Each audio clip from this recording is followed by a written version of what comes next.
I'll tell you about a unique feature of WhatsApp. Now you can send your video message. Just open your WhatsApp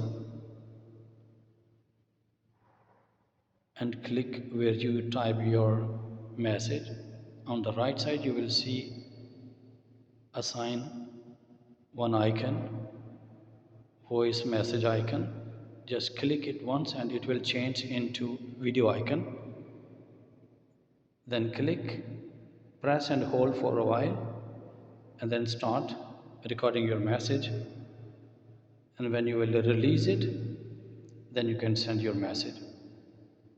Your video message is ready.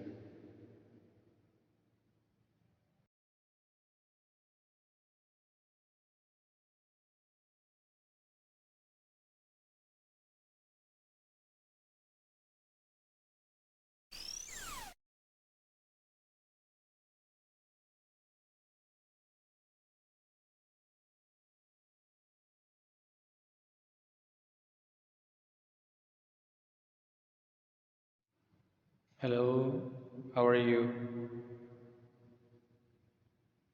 When you will release your finger, your video message will go.